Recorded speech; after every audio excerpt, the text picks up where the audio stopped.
for another one, and this one that I have here today is Memphis, Tennessee brewery company called Wiseacre, and this is their Tarasque, I believe that's Tarasque Saison, 5.8% ABV. Gets a 84, I believe, on Beer Advocate, which is a very good score. The bros have looked at it. Gets a 3.5 on Untapped. We just got these beers from this particular brewery in town, so a lot of people are kind of drinking these up and checking them out locally. So let's go ahead and crack it open and see what we have with this one. I had this one actually on a flight, I believe, and I remember I thought it was okay. It was also because it kind of sat there for a while and warmed up a little bit too much, so I'm glad to have more of it and to have it in a can this time where it's a little colder. Let's go ahead and get poured and see what we have.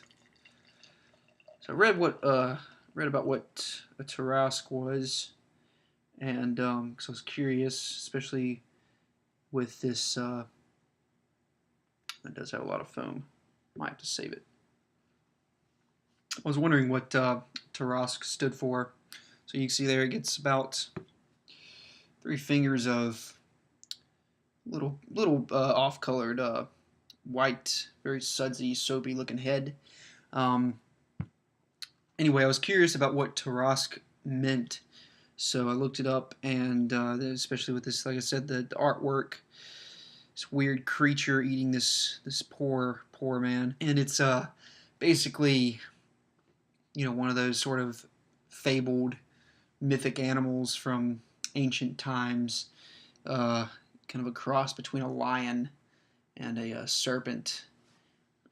Description of it was larger or thicker than an ox, larger than a horse, with teeth like swords, and the size of horns.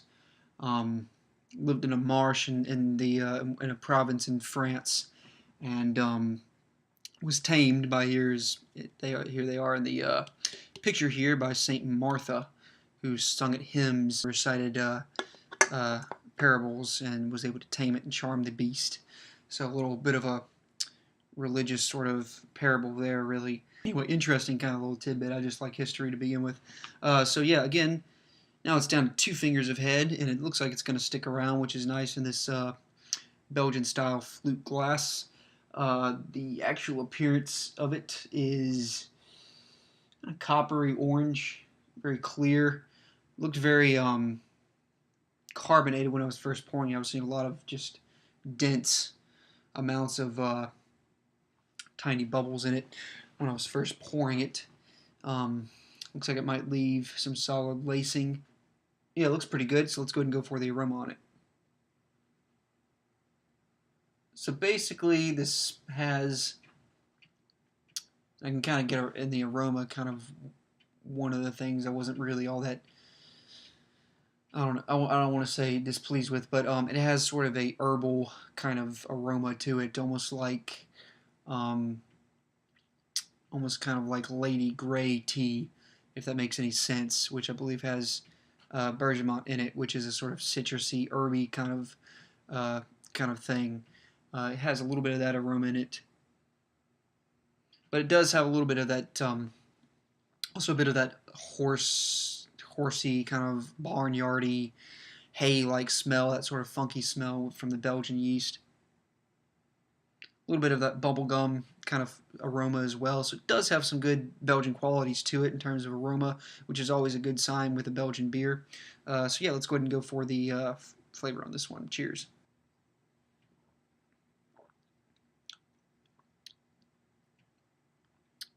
Okay, I like it a little better this time.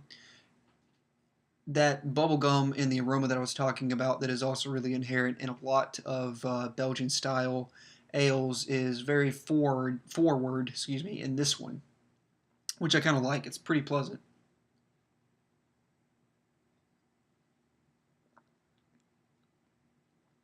Also, a little bit of that herbiness, kind of almost sort of like an herbal kind of bitterness to it, but not very. It's not very pungent or powerful or overpowering. It's actually fairly subtle. Um,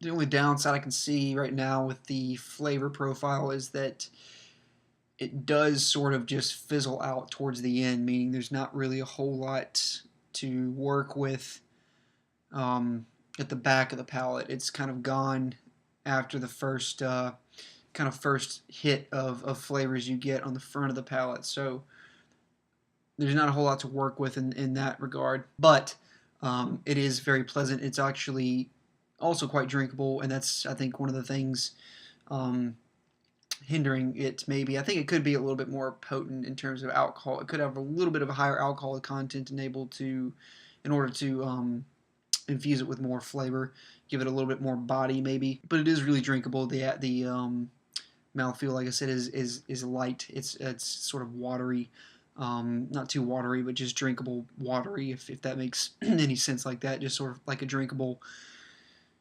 ale. A lot of saisons that I try, they usually have almost like kind of like a white wine kind of characteristic to it. This one does not. It's definitely more of just like a Belgian pale ale kind of characteristic, not so much that sort of. And I think that, like I said, I think that comes from the more the higher alcohol content. They tend to have sort of more of that wine aspect, whereas this one has more of an ale aspect. But overall, it is a solid saison. I quite like it. It's fairly enjoyable.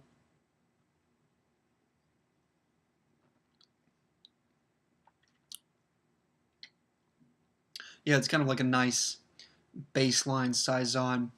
The the herbal sort of flavor notes in it could be a little off-putting for some, but I find it pretty forgivable. I don't really have any problem with it, honestly. Um, so I think this is a solid B plus for me. Uh, Wiseacres Tarasque. If I might not be pronouncing that right, I wouldn't be surprised if I'm not. But their Tarasque saison, definitely recommend checking it out if you can. So yeah, until next time, guys. Thank you for watching.